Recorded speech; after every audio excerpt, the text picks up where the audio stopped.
Location situation match नहीं होता।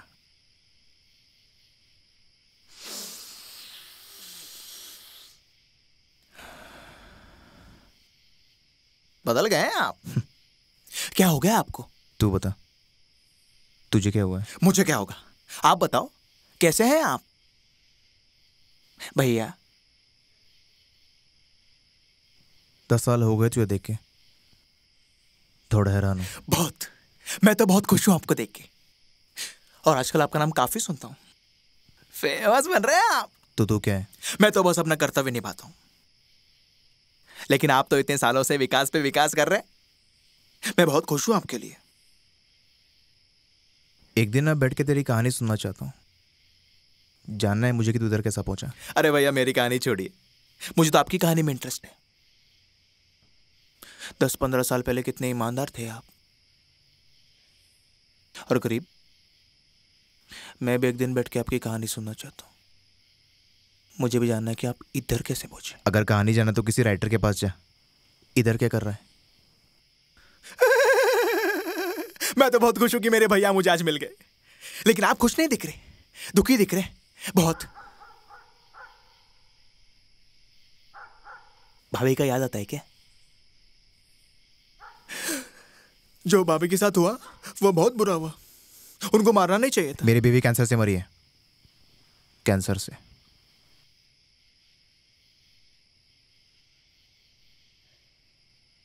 ओ,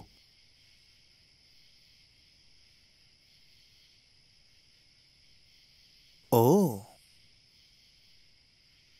लेकिन मैंने तो सुना कि उनको कोई हथौड़ी से मारा है।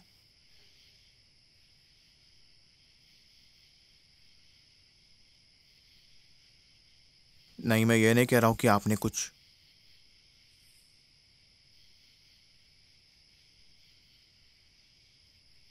वो कैंसर से ही मरी है। वो कैंसर से ही।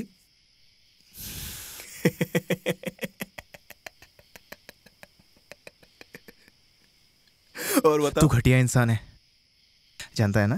पागल बोलो, कुछ भी बोलो, घटिया नहीं बोलने का। नहीं, तू है घटिया।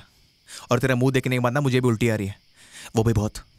तो करो ना उल्टी, तो करना उल्टी। अरे तो करना भोसड़ी के।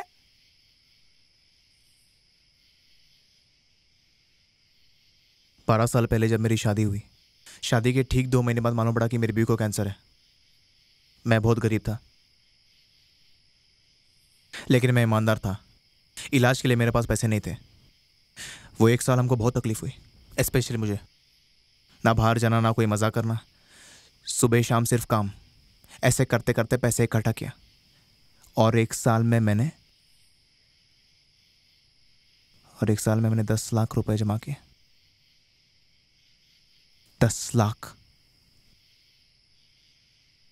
एक दिन जब मैं लैबोरेटरी में काम खत्म करके डॉक्टर से मिलने गया, उनको बताया कि कल मैं आ रहा हूँ बीवी को लेके इलाज कराने। डॉक्टर्स खुश थे, मैं भी खुश था। इतने सालों के बाद मैं अपनी बीवी को लेके जा रहा था इलाज कराने। फिर जब मैं घर पहुंचा, मैंने देखा कि घर का दरवाज़ा खुला है, घर के लाइट्स भी ऑफ हैं। मैं रूम की लाइट्स ऑन करता हूँ तो मैं देखता हूँ कि मेरी बीवी फ्लोर पे पड़ी है। उसको कोई मार के चला गया था।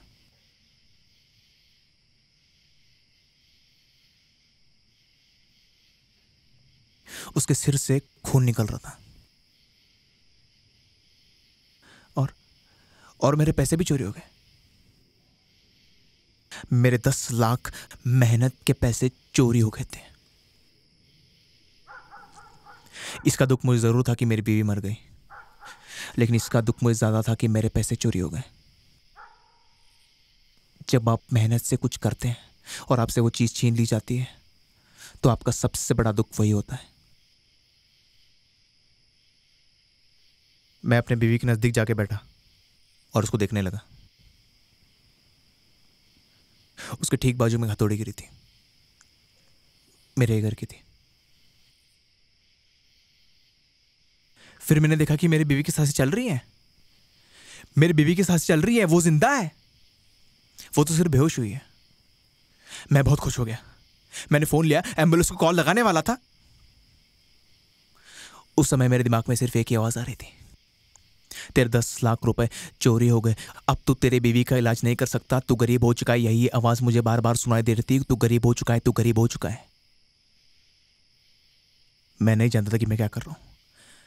मैंने फोन रखा, दरवाजा बंद किया, अपने बैग से ग्लव्स निकाले और अपने बीवी के पास जाके बैठ गया। मुझे लगा यही राइट टाइम है। एक हाथ उसके मुंह पे रखा और एक हाथ वहां ले गया और उसका मुंह दबाने लगा और वो भी दबाने लगा। मेरी बीवी चिल्लाने लगी। मैं नहीं जानता कि मैं क्या कर रहा हूं, लेकिन मैं अपने बीवी को बहुत प्यार करता था। उसका मुंह दबाने लगा तो मैंने जोर से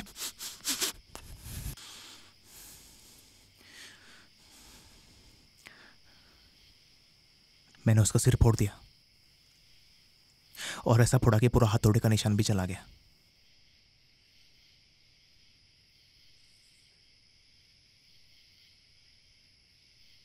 मैंने एक प्लास्टिक बैग ली, उसके अंदर ग्लव्स डाले, पूरा घर साफ किया और सभी सबूत मिटाए। पुलिस को शुरुआत में मेरे ऊपर ही शक आया। उनको लगा कि मैंने अपने बीवी का मर्डर किया, लेकिन मैंने रिपोर्ट दिखाए और डॉक्टर्स भी मेरे साथ दिए और ऐसा केस क्लोज हो गया। लेकिन उस दिन से मैंने गलत रास्ता पकड़ा और 10 साल से मेरा कोई कुछ नहीं बिगाड़ सका। तुझे जाना था ना, अब बोल कैसी लगी मेरी कहानी? भैंचोद, भैंचोद, भैंचोद। भैया आप तो ना ऐसे डेविड फिंचर लग रहे हैं, स्टोरी पे ट्विस्ट ट्विस्ट दे रहे हैं। मानना पड़ेगा भाई, मानना पड़ेगा आपको तो।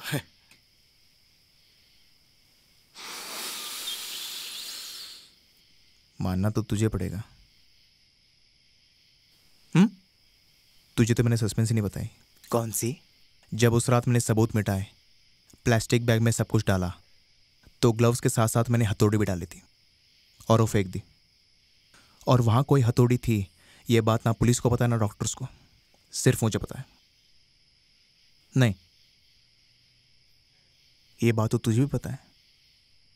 तूने बोला ना कि तूने कहीं सुना कि मेरी बीवी को कोई हथौड़ी से मारा है।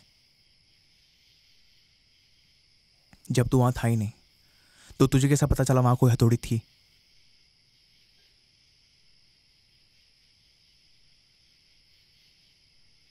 मेरे 10 लाख और मेरे 10 साल तूने चुराए और मेरी बीवी को भी तूने मारा।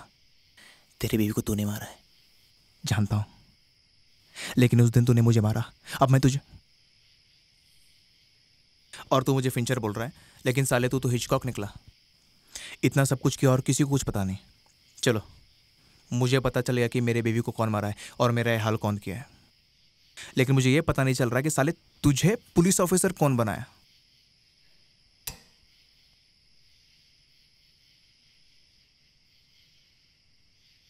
और फिक्र मत कर, ऐसे टैक्सी के लफड़े में मुझे पुलिस बहुत बार लेके गई है। 2 दिन में बाहर निकलता हूं मैं, इस बार भी निकलूंगा। फिर मिलेंगे बाहर। तू मुझे फिंचर बोल रहा है, लेकिन साले तू तो हिचकॉक निकला। और मजे की बात क्या है पता है? मेरी बीवी भी ऐसे ही सेम ब्रांड की सिगरेट मारती थी और वो कैंसर से मर गई।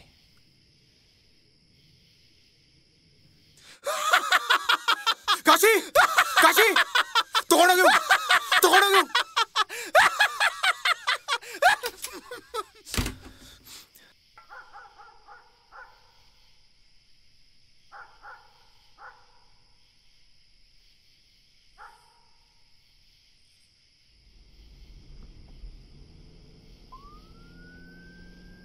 Life is beautiful. Oh. Life is beautiful. Oh. 1, 2, 4, 3, go. Life is beautiful. Oh. Life is beautiful. Oh. Life is beautiful. Oh. Life is beautiful. Oh.